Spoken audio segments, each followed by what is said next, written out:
এবার ওমান উপসাগরে একটি তেলবাহী ট্যাঙ্কার জব্দ করার দাবি করেছে ইরানের ইসলামিক রিভলিউশনারি গার্ড কর্পস। একই সময়ে যুক্তরাষ্ট্র জানিয়েছে ইরানের বন্দরের দিকে যাওয়ার চেষ্টা করা দুটি ট্যাঙ্কার অচল করে দেওয়া হয়েছে। ইরানের রাষ্ট্রীয় সংবাদ মাধ্যম ফার্স্ট নিউজ এজেন্সির বরাতে আল জাজিরা জানিয়েছে ওশান কই নামে একটি তেলবাহী জাহাজ বিশেষ অভিযানে আটক করা হয়েছে। তেহরানের দাবি জাহাজটি ইরানের তেল রপ্তানি ব্যাহত করার চেষ্টা করছিল। সামাজিক মাধ্যমে প্রকাশিত ভিডিওতে দেখা গেছে ইরানি নৌবাহিনীর সদস্যরা জাহাজে উঠে সেটির নিয়ন্ত্রণ নিচ্ছেন।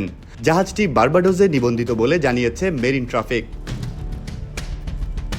অন্যদিকে মার্কিন সেন্ট্রাল কমান্ড দাবি করেছে ইরানি পতাকাবাহী দুটি ট্যাঙ্কার ইরানের বন্দরে প্রবেশের চেষ্টা করলে সেগুলোতে হামলা চালিয়ে অকার্যকর করে দেওয়া হয়।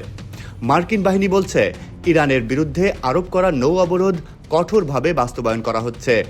মার্কিন প্রেসিডেন্ট ডোনাল্ড ট্রাম্প দাবি করেন ইরান 3টি মার্কিন যুদ্ধজাহাজকে লক্ষ্য করে হামলা চালিয়েছে।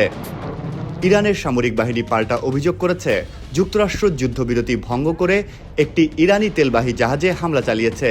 এতে 10 নাবিক আহত এবং আরও 5 জন নিখোঁজ রয়েছে।